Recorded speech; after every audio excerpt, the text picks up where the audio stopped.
Welcome to another edition of the Hispanic Patriot, a weekly podcast broadcast live from a secret, undisclosed location deep behind enemy lines in Denver, Colorado.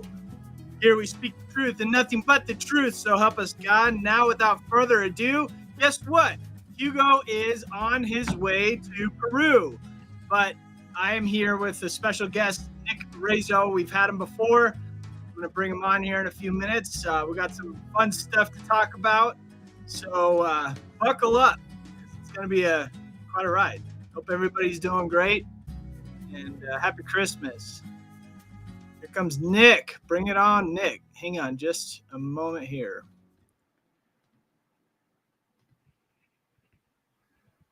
Hello. Senor Nick, my friend. Hola, Mi amigo. hermano. Yay, bueno, it's very nice to be here. Really appreciate it. Nick, did I say your last name right? Is it Razo or how do you pronounce it? You know, I don't mind it as Razo as far as anyone in Spanish, but you know what? Everybody has a different way of pronouncing it versus the language. You know, I had a thought about the Spanish language today that no matter what language you speak, you've got it inside of you, the spirit of where you come from, because, you know, blood doesn't speak. Yeah.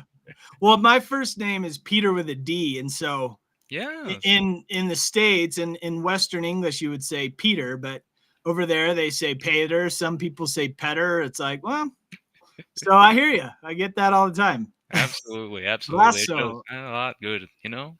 But yeah, I appreciate that, man. It's always good to be here. Well, and I always try and work on my Spanish. I've tried learning over the years. Me too. My sister is fluent. She's the smartest of all three of us, but I'm like very, you know, I got to get over my fear and just go for it more. But so anywho, but Nick, welcome back to the show. We're stoked to have you. Thank you. Hugo's gone. He's being a slacker, traveling to go see his mom. You know, what a bum, huh? Understandable. You know what I mean? It's very true in Hispanic culture that the mother is extremely important. You know, we just celebrated the Virgin de Guadalupe feast day, and that's very important to us Hispanics. And our belief is that the Mother of God herself came down to tell us that we should build a new church and we should start following the way of the Lord, and put the old religion behind us, which we still respect our ancestors, because this is how I say the transition happened. Is we thought once that a sacrifice of blood was necessary to save the world. Well, we were right about that part, but not about whose blood it was. You know, the eternal font of Jesus Christ is a lot better blood source than, you know, Pedro down the street. You know, we don't need to do that anymore, thanks to our Virgin de Guadalupe. Wow. Well, that's I'm grew up in the evangelical tradition, but you know, I've always respected that about the Catholic faith is they honor Mary. You know, it's like, and we have so many mothers in the faith that have played such an important role. And I mean, she's the only human being that was blood related to Jesus, the Son of God. Exactly. Like, you know, and they say that Christianity is a patriarchal religion. You know what I mean? Who degrades women? You know, no. Yeah. Well, and you know, I didn't know this, but the Davidic line comes down through both Mary and Joseph. Indeed. So it's very interesting. My grandma taught me that. Speaking of mothers, that's beautiful. That's matristic, beautiful. You know, on the matristic note. But we remember Hugo and his mom. Keep her in your prayers. Her health isn't great. So, but anyways, so yeah, let's jump right in. I mean, absolutely. We got some cool stuff. Nick's gonna be taking us through some good issues, but I wanted to, you know, reintroduce you and get to know you a little more, because, you know, people want to know who they're talking to. And I think you're the prime example of who this show is trying to reach. You know, I mean, all Hispanic voters, but younger ones particularly, that are feeling probably very alienated right now. Yes. With just politics, and so many young people, and regardless of community, but especially the Hispanic community, feeling very alienated. And you're a young conservative Hispanic, which is basically the same as a one-horn one-eyed flying purple Purple people eater, people right? eater, yeah, and I remember that from elementary school too. Yep. And it's very true. You really, really hit the nail on the head. And I think that one of the things that really, really exemplifies this is the Republican debate stage. We have two Indian Americans who are absolute respect to Indian Americans. They're huge supporters of Trump. We really, really care for them. But Mhm, just population wise, you'd think that there should be at least one Hispanic up there, and there is not even one. And that's really saying something. We have black conservatives now getting more into the scene, and I think Hispanics are kind of like the black community in that way, where we have so much community that we don't feel the need to politically organize. We're already socially organized, and that drives people towards socialism. That social activism without the political awareness. That's what socialists rely on. That's what hmm, communists rely on as well. Um, and I think that you see this. I certainly saw this because I saw so many young people, and I just sort of had the feeling of like I am fairly certain that most of them mostly stay within their own communities, mostly because if it's a good community, you don't want to leave. You want to stay there, mhm, mhm, invest in there. But unfortunately, we do have a wider country and a wider world out there that mhm, really use the Hispanic influence, especially in the United States. And that's where I think that I really come in, and that's what I really want to be is lift young Hispanics to say you have a place in this country, mhm, not just your neighborhood, not just your family, and not just your own people. You have a lot to offer, and that's what I want to show mhm. my own example if I can. Yeah, that's right. I mean, we are a nation of immigrants. Many That's the thing we different have to. people. And Hispanic Americans are closer connected to the. I mean, the Hispanic community has been here longer than any of the Europeans. Yes, and I So, think you touch on something I wish to mention is that because of that, you'll actually notice something very interesting for anybody who's ever not really been to the Southwest. Most Hispanics will actually be English speaking and may even not have any feeling of connection to Mexico, who used to own this territory, and that's why their ethnicity is called Hispanos. They're very, very different from a lot of the mainstream Hispanic culture, and I think you see this in the language divide. I was raised in a mixed English Spanish household. My dad was riding horses most of the time and was planning on teaching me when I was older. When it was very evident that my school was not so good at it, as a lot of unfortunately language classes are unfortunately in our country. But my father passed away before he could teach me the our ancestral language. But so I please, where please, is that? Where is that? What's your ancestral language? So of course. tell me about your roots. Well, a lot of it is up here. I have the Mexican and Polish. My mom was from what is now Poland, what at the time in 1895 was a country called Prussia and West Prussia, which was a Polish and German. If you were Catholic, you were Polish and all kinds of German and all kinds of Polish. And there was a lot of ancestry mixing this. And my family left before the bad times, before the world wars and everything. I thank God for that. And they met each other in Wisconsin and Chicago, respectively. They gravitated to Chicago. My mother's grandparents, and that's where I have my European ancestry, which I feel a lot of connection to. But my father's ancestry in Mexico City. Oh, My that's right. Yes, absolutely. My last name Razo is actually like sort of like razón, like reason, but it seems to be of a Basque origin, which is many, many, many Basque families came to the Americas. Okay. They were very integrated with the Spanish empire at the time, and they were often very well educated and this sort of thing. So their family names spread about quite a bit. And sort of Xavier is one of those, some other ones like that. And we lived in Mexico City pretty much as far back as the records as we can find go. So that's like sort of Aztec, OG, Mexica kind of territory. So Wow. we're quite proud of that. We're very happy with that. Yeah, that's cool. I remember working with a guy from Mexico City. That's when I first learned Chilango. See, yeah, that's exactly what. Yep, that's the name. I think it used to be kind of derogatory, but we kind of took it over. I think is the origin. Someone could correct me if I'm wrong, but I think that's sort of how it went.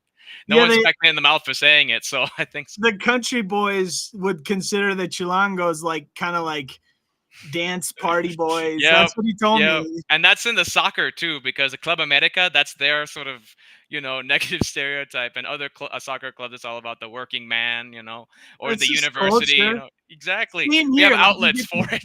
You get the country boys throwing stones at the city boys, and vice versa. The city boys Yeah. calling the country boys dumb Hey, hicks. wait, try that in a small town, eh? Like that's.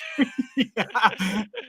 But People are people. That's the funny thing. No matter where absolutely. you go, I've been around the world. I've been to Europe, and I lived in the Caribbean for a while. I've been to Mexico a bunch. I haven't gone too far south. I'd love to go farther into South America and Oh yeah. farther down central, but um, I guess depending on where. I lived on an island 14 miles off the coast of Venezuela, so Oh, it was cool. Aruba. We were Aruba. Oh, nice. The Dutch They're, lands. That's yeah, cool. they're the second most linguistically gifted people in the world.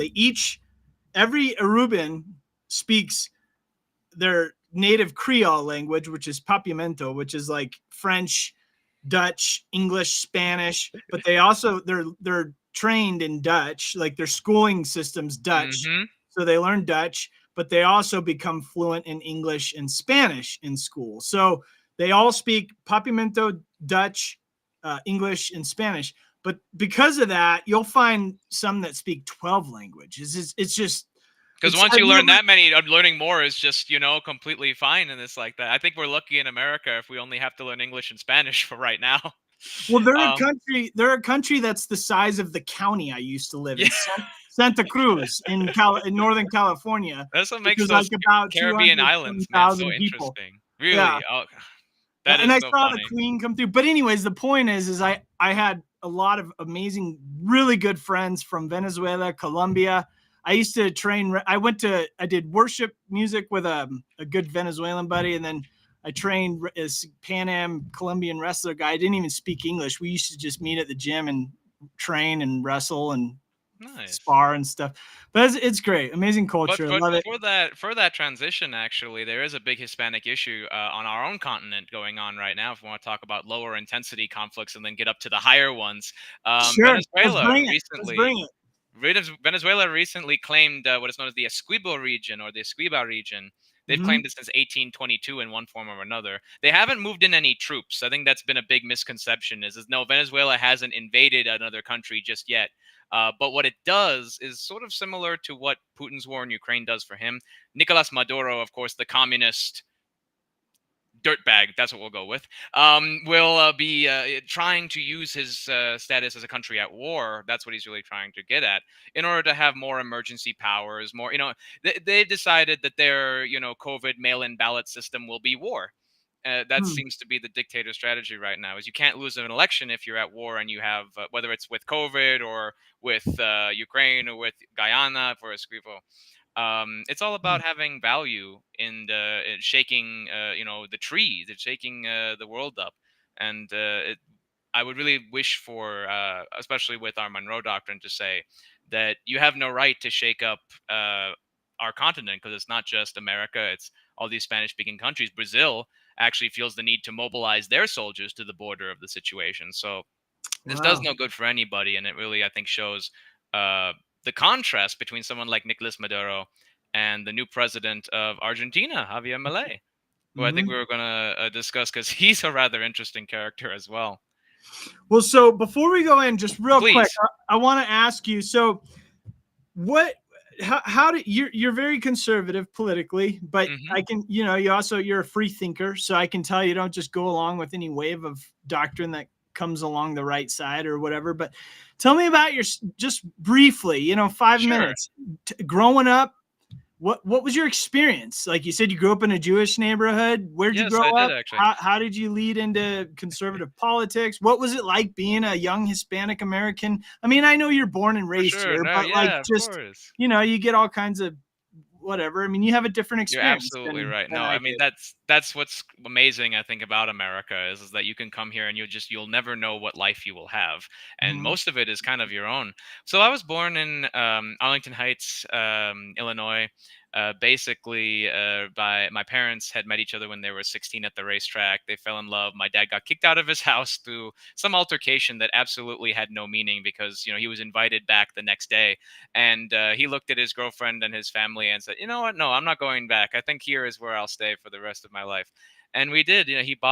My mom and dad bought that house, the ranch. It was a horse ranch. Started out as cabbages and border collies. Then we raised horses, and now, if I could plug my cousin's ranch, it's called Buffalo Ridge Farm. If anybody wants to go out, or anyone lives in Illinois, northern Illinois, it's in Long Grove. Now they have trees, bees, organic stuff, all the kind of stuff, tasty stuff you love.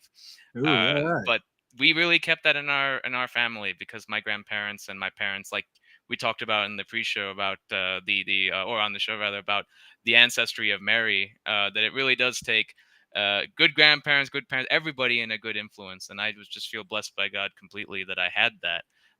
So where I grew up, was we made a joke that there were young Asians and older Jewish families. So there was, and then we had the Hispanic community come in later. My dad was kind of an early adopter of this community. Oh, and I loved it. My best friend, we had all my best friends were Jewish. I learned so much about the traditions and our connection, as Christians in the and Jews in the Abrahamic faiths and everything. But more also the social aspect. These people are actually a lot more conservative. Jewish people are actually a lot more conservative than I think people realize. But also Asians are very conservatives, and those are my two biggest friends early on in life. So what gave me my own conservatism, though, was that and was basically that our town wanted to rezone our taxes from agricultural to residential, which would have Okay. completely destroyed us. We would Mhm, have not been profitable at all. So that was our mhm, first conservative fight: low taxes. And I'm mhm. still absolutely an advocate of low taxes. Keep my hands, clean of your dirty business. Let me do my good business. That's what the citizenry is all about. So that I was the like first that. lesson that I learned, and ever since then it was off to the races. My high school was extremely liberal, actually, Mhm.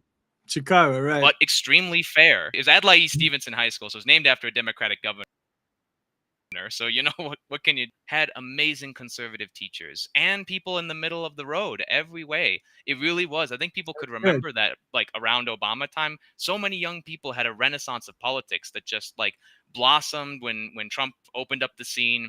That really all started in the early 2010s, around the reaction to Obama, and that's where I was. I started working with my friends, who ended up founding a little organization called Turning Point USA, if anybody knows of I it. remember it, yeah, uh-huh, yeah, I don't brag. I was in the local scene and everything, and a lot of us stayed local, which led to us getting kind of run over by the political machine of Chicago, not just of Democrats, but also of fellow Republicans, which was extremely.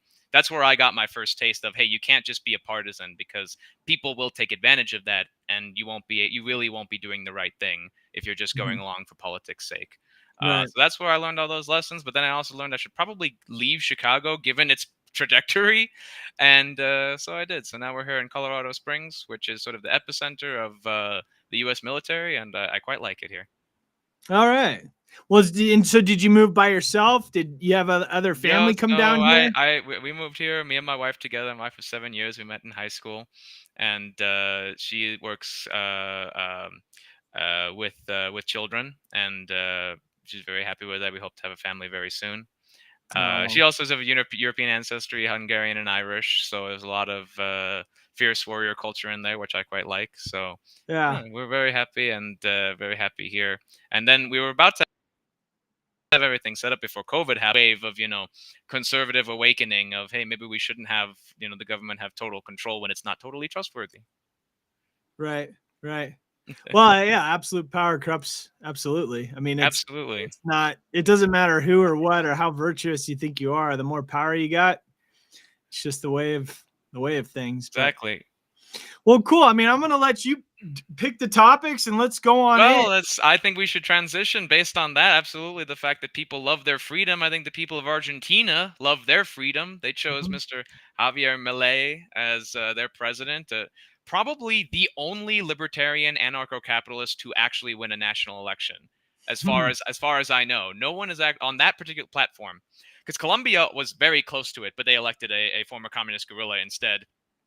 But Argentina has absolutely chosen what they've wanted, and this man is extremely interesting because he's not a conservative libertarian. He's ambivalent on gay marriage, but he's opposed to abortion from a humanitarian standpoint, which I've always been. While I am very, very strongly religious, I advocate against abortion mostly on humanitarian bases. But so Right, does Javier right. Milei. He's also a bit of an The most innocent and defenseless among us being, exactly.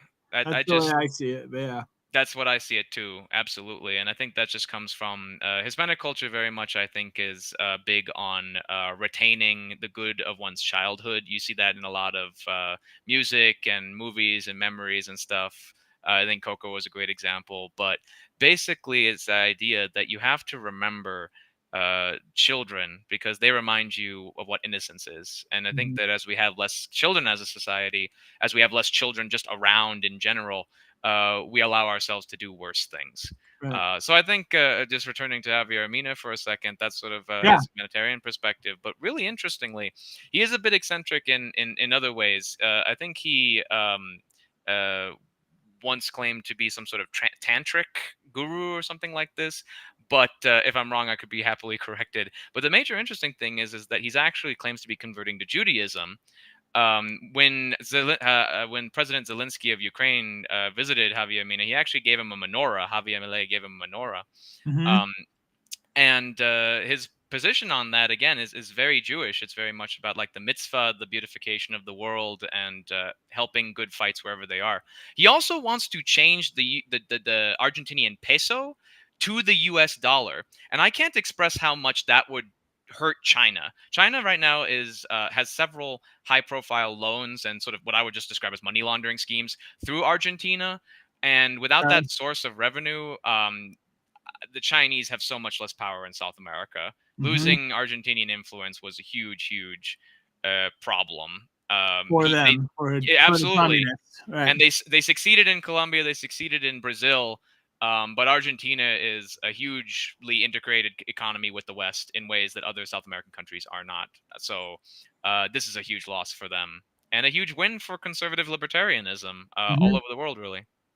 I mean, that's the shocking thing that he won. I mean, it's like, whoa, democracy and elections are still a thing. Right. I We mean, kind of it's thought not a between sham. Brasalio and Trump that wasn't at anymore. But hey, look at It wasn't a sham election. I mean, the year before our election, this should give us hope I think because so. Brazil, they had their election stolen, right? I mean, they were like, Oh yeah, they followed in the completely. footsteps of our election. But even worse, I mean, they used military troops in ways that Joe Biden was just using an army corps to defend his inauguration. These guys were doing all kinds of stuff that I won't elaborate on too much, but it's very common in Brazilian politics, unfortunately. Hmm. The army is sort of the guarantor of the state, and it's sort of has inherent authoritarianism that sort of Mexico has gotten rid of. A lot of other countries have gotten rid of at this point, and that's why I see these countries really as leaders in the Hispanic community to both help keep the peace in the hemisphere and to make sure that our economy is not tied to China. Hmm. That's the biggest thing is that we know what kind of morality the Chinese business people have. Is they're tied to the state, they're state entrepreneurs, and it's about helping their government and their country. It's not about a reciprocal capitalistic relationship, and Hispanic America is becoming well aware of that. Yeah, right.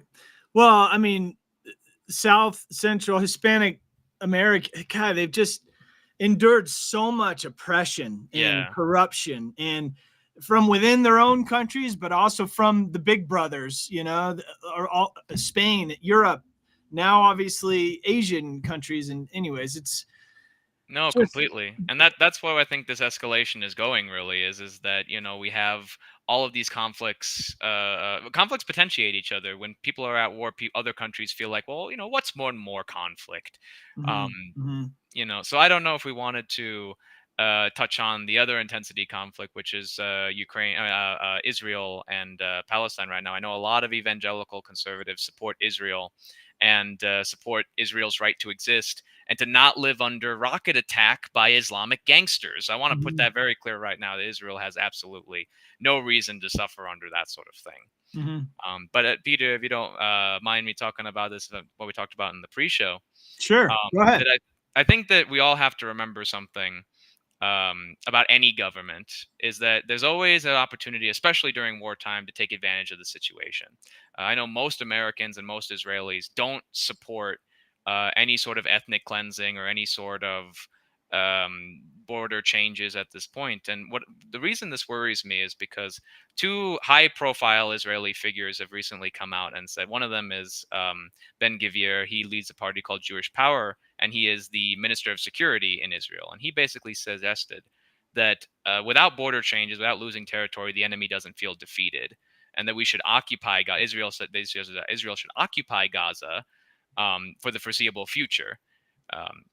The Minister of Intelligence for Israel also said something very similar. She basically suggested that the UN aid going to help Gazans with like food and medicine should instead go towards their resettlement, so that they can stay in the countries that they fled to. So this is the the sort of Hillary Clinton and FBI CIA type people within the Israeli government who want to use this war in ways that that both the Israeli people and the American people don't support. And I think a lot of people, these young people today, and a lot of countries around the world are losing their support of Israel. And loss of support for Israel by the world is loss for support of America, because we really do support Israel, and I see no really reason for that relationship to change. Right. But as the deep state in Israel, and every country has one, and every country's fighting against it, wants to use this war in ways that might be highly destructive and create new Islamic terrorists. Because just because you occupy a country doesn't mean the terrorists just go away. You still have to kill them. We learned that in Iraq. I think that it was right to kill the terrorists because they were openly at war. But Gaza itself as a city is not at war. Its government is. Its people don't seem to want this as much as any other people want war, which is usually nobody. So I just want us to sort of take a moment to reflect and to make sure that our friends in Israel know that we don't support their government overreaching and creating more problems for their own people. We want peace for every nation that has the right to exist. Yeah, I mean the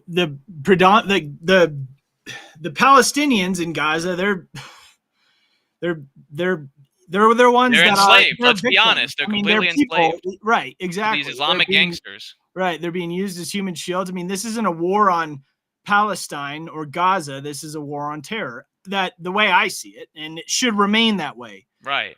So there is a very big difference between Palestine and Hamas. The thing that I don't understand on the other side, people are I don't know. I can't speak too intelligently to this. I haven't been keeping up on Israel as much, but it's like what Hamas did was deplorable. It was the worst that humanity can possibly do. But that does not equal Gaza. That does not equal the Palestinian citizens. Right. So, I mean, this again. Every good war effort needs to know when to pull back and to say, okay, you've had your licks, you've had enough. We didn't, during our war with Japan, just wipe out everybody after we got there. We understood that, hey, there's got to be a future after this. And even Netanyahu said, oh, perhaps we should prepare for an invasion of the West Bank. Maybe we should prepare for war with all of Palestine. I personally think he's just sort of beating the war drum. We've seen Netanyahu make statements like that, and they haven't come to pass. And I don't think Netanyahu is necessarily the same as sort of Ben-Gvir. But I really wish that a lot of countries would listen to their younger people who have a lot more connection to their enemies in a lot of ways. I was very connected with, for example, Russians who were politically active before the war. And these connections, I'm not the only one. Many young people have connections crossway like that. People who play World of Tanks together know Chinese communists. There's a joke that they accidentally leaked some tank plans actually to us or that way. But it's just, it's interesting, this youth and internet culture that is allowing us to sort of diplomatically break these boundaries. And I definitely wish I could have been part of that. I actually wanted to be a diplomat before I saw Benghazi happen. Well, so, I mean, at the end of the day, though, something important to remember is, and correct me if I'm wrong, but what Israel is doing is defending its right to exist, essentially. And they're fighting Hamas, right? Of course, Gaza, the Palestinians in Gaza, the citizens there living there are getting caught in the crossfire. So up to this point, is Israel being fair in their attacks, or would you say there's more, is there a higher amount of innocent casualties taking place? How's that? What's going on the? I mean, Absolutely. the real boots on the ground type situation. What are you seeing there? Is Israel overstepping at this point, or do you think they're still just defending the right to exist? I think that Israel is using a trade-off. They have superior military capability, and the United States doctrine, really NATO doctrine, of making sure that each one of your soldiers are the most important priority, and civilians are absolutely, unfortunately, a second priority in a lot of these cases, because Israel already sees itself as a hemmed-in country with a population lower than its neighbors combined, and so every IDF soldier is extremely valuable. So I think that Israel is overreaching. I do believe that, but I think it's out of concern for their own soldiers and Mm-hmm. out of the fact that they have the military capability to do it. And if you had the choice to save your buddies' lives or make their lives a heck of a lot easier when they're going to go into battle, and you're just not quite sure if there's somebody there, you might make that choice. Your commanders might authorize that choice, especially when, what's the difference between a civilian casualty uh, that's a human shield and one that isn't? That you only know that until you have bodies. So this is just an impossible situation to remain moral in, like any sort of an urban combat is. This is what we saw when the Russians attacked Mariupol. This is what we saw when they took Kiev. I think that we should just be grateful that the Israelis, unlike the Russians, aren't running around, killing people, tying their hands up, raping them, doing all sorts of horrible things, because the IDF does want this to be an effective anti-terrorist operation. But I do think that some people might get suspicious that their air attacks might be funneling refugees out of Gaza, again, for the plans of this sort of ethnic cleansing internal deep state that most Israelis are against. So I definitely think that most IDF soldiers are honorable people, just like any army trains their people to be. And I think we see that from the lack of serious atrocities like we saw from the Russian invasion of Ukraine. Right. But a lot of countries are pulling back from support for Israel now because they believe that the air attacks aren't justified and such. So I think whether or not it's morally permissible, I think people and many countries, Spain and Belgium were two recent ones, do think that Israel is overreaching. So it should plan its foreign policy conjunction with its military policy considerably, I think, more carefully. Mm-hmm. Mm-hmm. That's really all I can say on that. So we're going after Hamas still. Is that correct, or is our advance starting to move into occupation, or Israel's advance? I would say IDF. No, absolutely. Well, I mean, we did send an aircraft carrier group. We do support, and we're helping shoot down like Yemeni Houthi rebel rockets. Isn't that a mouthful? But Israel right now promised, for example, that it wouldn't invade South Gaza. It's already done that, because essentially what's going on is Israel has claimed that militants had moved with refugee convoys to south of Gaza, so now they have to go take that. And that's sort of the problem. If they're telling the truth, and I don't see any reason to suggest that they're not, this still looks exactly like what their enemies and what people suspect they're doing. And that's sort of the problem. The more they want to win and solve this problem permanently, the more it looks like it has the opportunity for an ethnic cleansing operation. So basically, I think the best way that Israel can solve this problem is to commit right now as a government to the resettlement of Gazans back into Gaza. I think if they can just promise that, say, hey, whoever left, we can promise you that you're going to have a home to return to, just like Israel is a home to return to us. We want Gaza to, and I think that would honestly be the best way to dispel any sort of international condemnation or anything of the sort by Israel. I don't know if Israel wants to limit its options like that, or if they might not even be able to come to a consensus, because their politics are very divided. Parliamentary politics very. We think that we have it bad with two parties. They have at least 12 or something like this, and it's very, very difficult to get anything changed, unfortunately. So, but I think Israel will be able to pull out of this. They've pulled out of every single other situation they've been in, so I have no reason to bet against them now.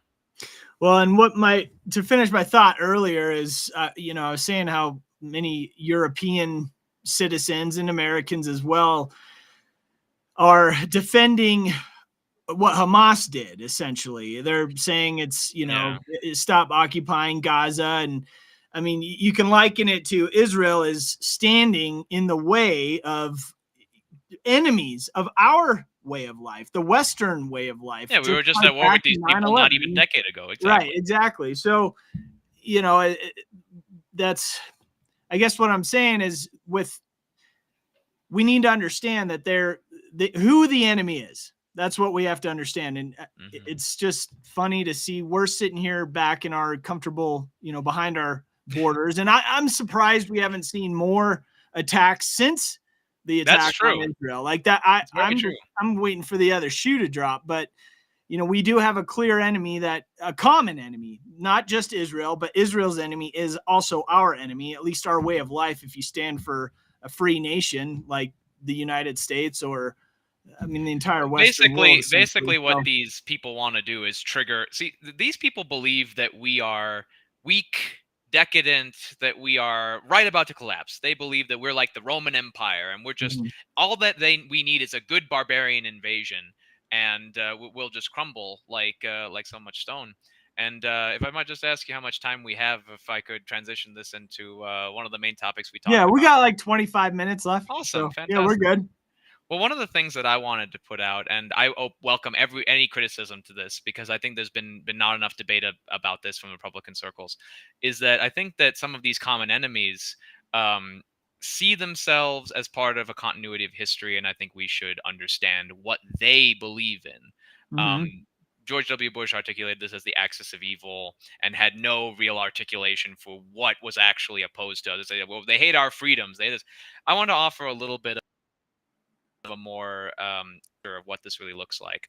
These people believe, due to many things that tons of people like you and me oppose, moral degeneracy, the lack of family, the lack of any kind of society whatsoever.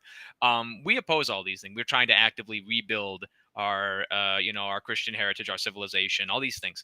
But the people opposed to us, whether that's Russia, China, the Islamists, they believe that we cannot do this, that we are inevitably going to become, in their own minds, gayer, more satanic, more technologically dependent.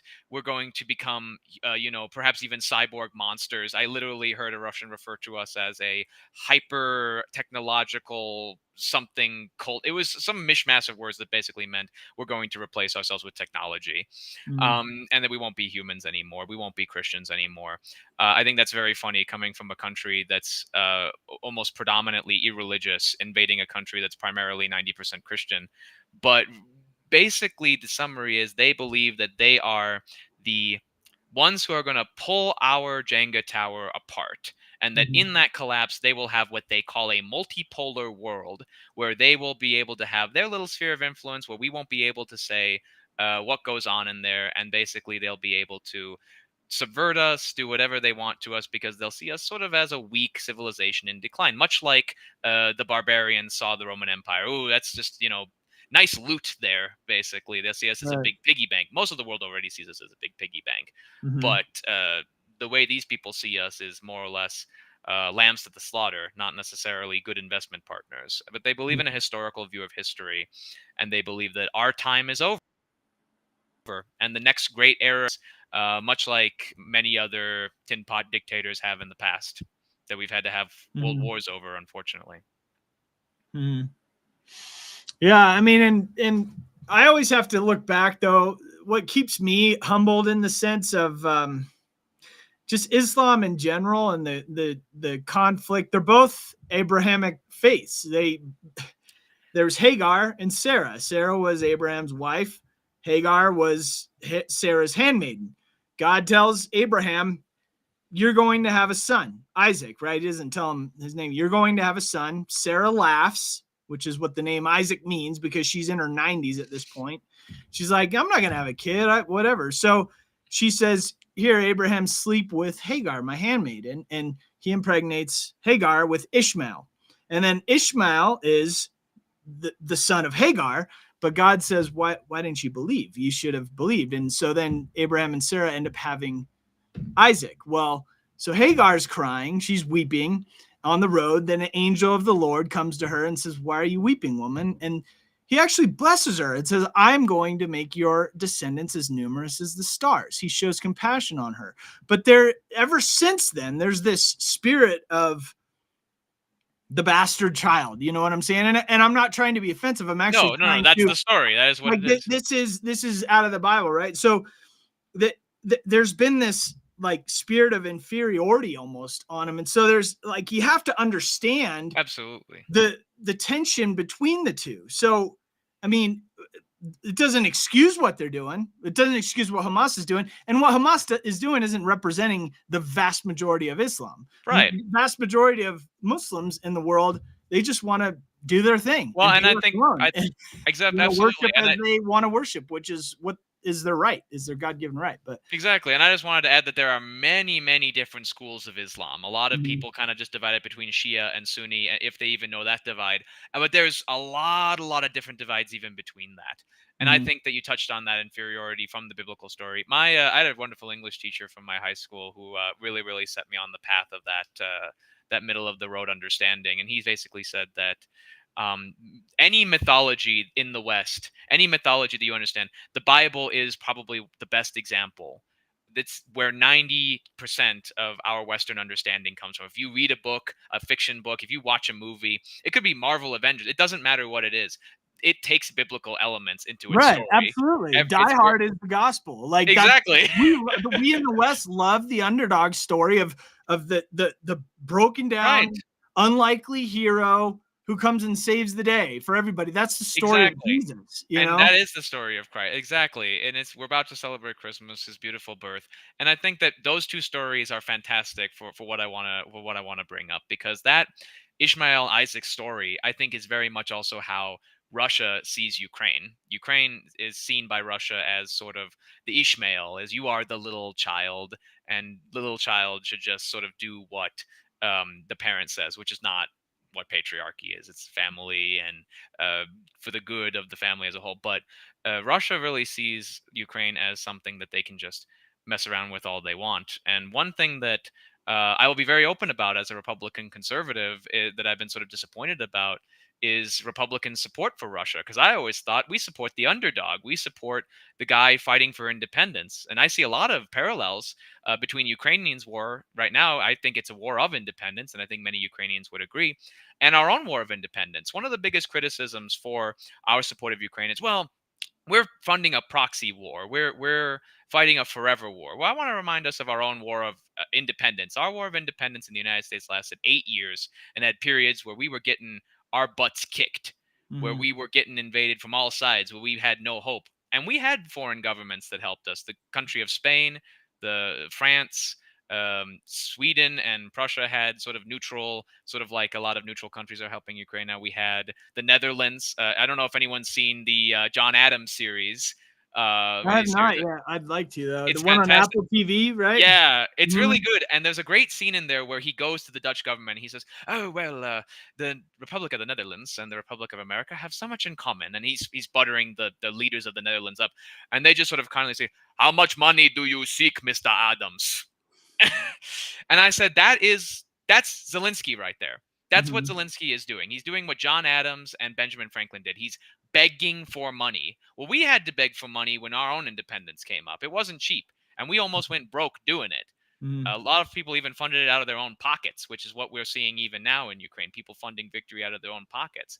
So I really, really can't for the life of me understand why Republicans support Russia in any capacity, repeat Russian propaganda lines, or have any sort of affinity for it. It's maybe I've heard about the traditional aspect, but the traditional culture in Russia is very Soviet. It's old, but it's not traditional. And I think a lot of people who aren't educated in the Soviet culture, they had free love. They had mass abortion for people who wanted it, especially if you weren't Russian.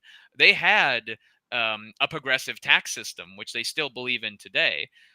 It's very skewed, and rich people can pretend to make no money in ways that liberals over here would just, faint over with what they think over here are loopholes. It is not the kind of country that we would consider conservative because it's good.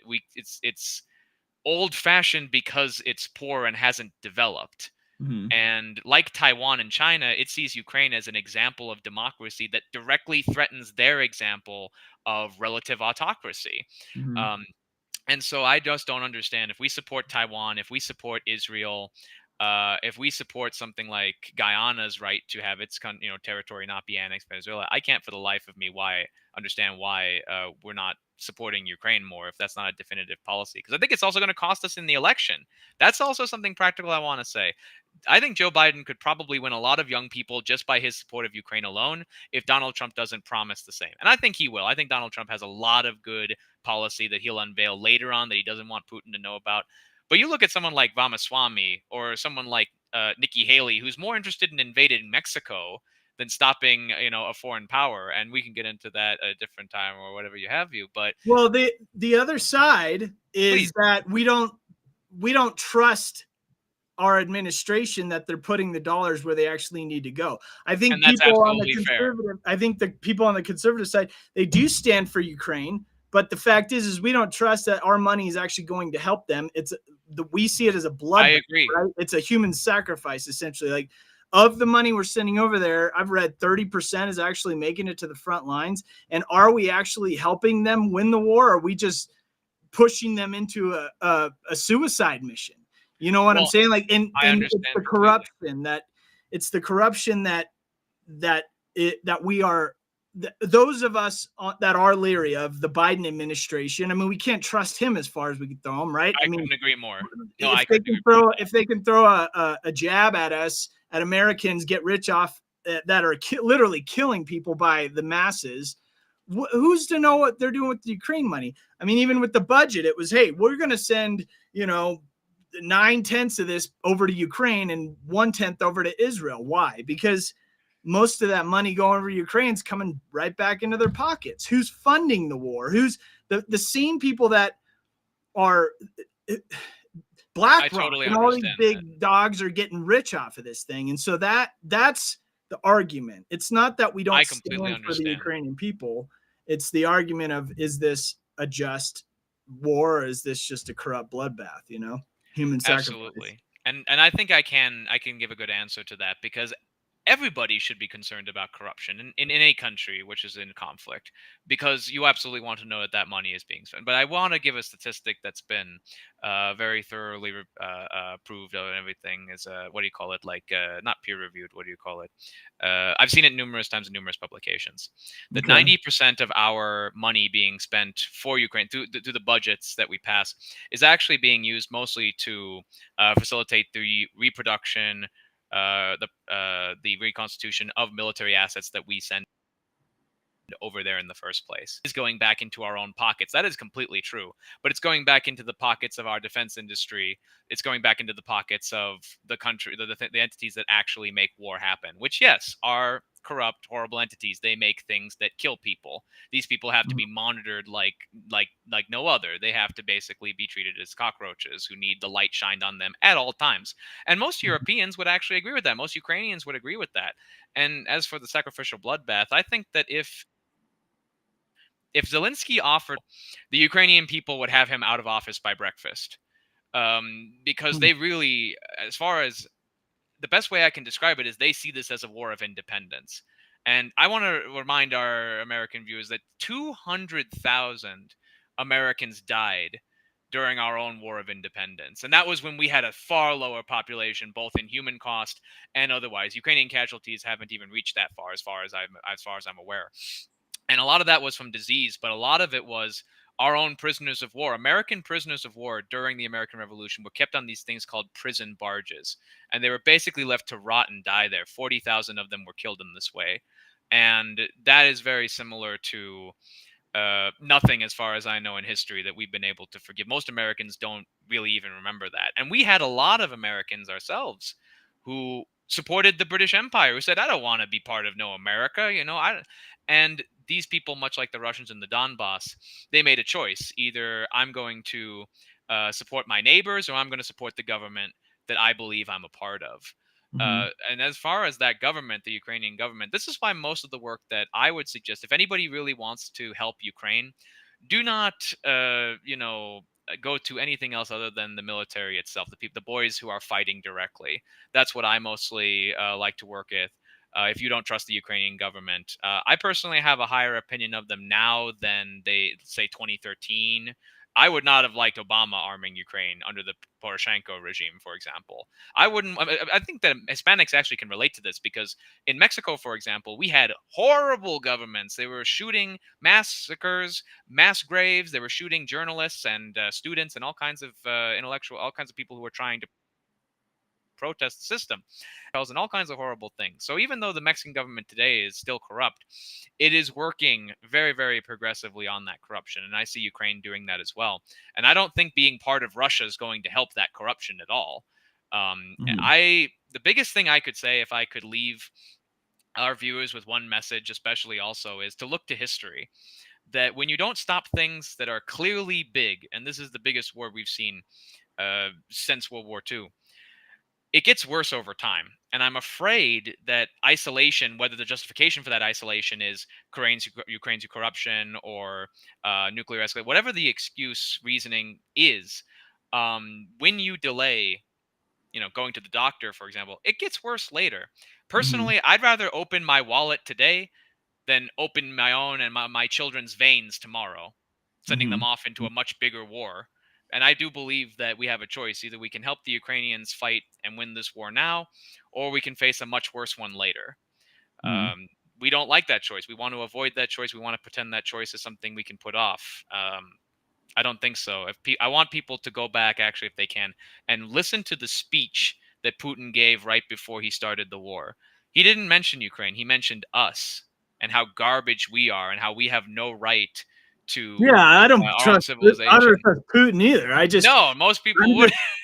I would like to see an honest uh, administration bring a In our own peaceful country, resolution. especially, I Right, understand. bring a peaceful resolution to this, but it's weakening us. And you have to ask yourself, I mean, everything that this current administration has done has been to weaken, divide, demoralize, and cripple us as a nation. Are they like the Great Reset, cripple, like bringing the US dollar to a grinding halt? I mean, Yeah. it's like it's the big picture, right? The one world order, I mean, so it's just hard to I trust. think that Hard to Americans are trust our worried that administration. funding So Ukraine will fund that. I And feel. I mean, Ukraine is. I feel is just. God, my heart goes out to that people. So I'm not. I would love to of see course, them. I would love to see them continue and be free. I just want to see it done the right way. That's all. And I I think that's agree. what a lot of people are feeling. I agree completely. And if I could just say one last thing on the Ukraine situation is that if you're concerned about the new world order, if you're concerned about all the things that you fight against, I want you to imagine now there's two of them. Mm-hmm. And now there's two world orders. And now both are asking you to be part of them. I don't think that's a better situation than having just one new world order. And I think that when you look at someone like Biden, he can't possibly last much longer, and I don't think neither can people who think like him. Mm-hmm. I think that, like Ukraine, we are outlasting a horrible invasion, a horrible corruption, a horrible occupation. And you could, if one is a believer, you could imagine this as sort of a satanic occupation of our lives, of our society, of everything. Mm-hmm. And I want you to know that when you support good fights, that's the only way to support good in the world. Mm-hmm. And the only thing I could say for people who are worried about our administration helping Ukraine is to remember that there has to be a new administration next year. There has to be a Donald Trump next year. Because if there isn't, we have an old dying future that has no possibility of fighting either our own fight with the New World Order, whatever you believe in, our own fight with this new multipolar world that Russia wants to create. We have a choice, either chaos or Donald Trump. That really is the way, and we can discuss in another time if we have time Yeah. why I Yeah. We'll think have you Donald back Trump is on. the best. Absolutely, well, I think Donald Trump is the best, honestly, because I think he has the most concrete, unchangeable plan. He's going to go to Putin and say, "This is what we think is acceptable, and if you don't think it's acceptable, I will arm Ukraine to the teeth and do things to you that you couldn't imagine in your worst nightmares, and you Hmm. will have no way to stop us, All and right. you won't be able to use your nukes." and you won't be able to rely on your tin pot dictatorship. And I think Donald Trump has a lot more fire and a lot more strength than even he showed in his first presidency. The Right. second presidency is always where you Well, and show he off was your big stick. our relationship with Russia was much more tenable with Yeah, Trump in office. Putin he respects did what Trump. we told him to do. Right. Yeah. I mean, he respects him. He has no respect for Biden. Who And could? right, right. I mean, it's strength. There's people like Putin only respect strength. They I don't agree. respect, he doesn't want a hug. He's looking for somebody to punch him back, and Right. that's how That's that's the unfortunately the only way to language you have to respond. speak. You'll definitely learn that language living in New York and as a businessman. I could definitely see that. I mean, but that's one reason that I think that I place a lot of hope in Donald Trump for that case, because like Javier Milei, like Zelensky, they are populists at the end of the day. One reason Zelensky is kind of unbearable to a lot of people is because he's a populist. He's more Ukrainian than anything else, and so if you're very American, you might find culture clashes. I think Javier Milei will have a similar thing, but I think he'll be a lot more compatible with us given the Hispanic nature. And I think that with the victories of younger populist leaders all over the world, that we'll start to see a coming together of left, of right, of people who were enemies before, and who I'm going to say were kind of ridiculous before. We're really learning, what not to be by each other, and we have to keep being in each other's face. We have to keep being in each other's stews, or we won't flavor. You can't be in you can't flavor a stew you're not part of. So that's why I Mhm. always do my best, and I encourage everybody to do their best to talk to people with a different opinion, talk to people across aisles, because Right. if you want them to believe what you believe, you got to show them that it's the truth through you. Right. And stop the fear mongering. People, Yeah, so many people exactly. I see it on the right. I don't, it's like, especially on the conservative Christian side. I mean, with A lot of eschatology doomsaying. and end times theology and all this stuff, it's like, oh, it's all coming to an end. Oh my gosh. What The are we sky gonna is falling, do? and someone. Look at all these odds. It's like, oh, I dude, see a new reason to freak out. in the spirit of Christmas, Jesus is the Prince of Peace.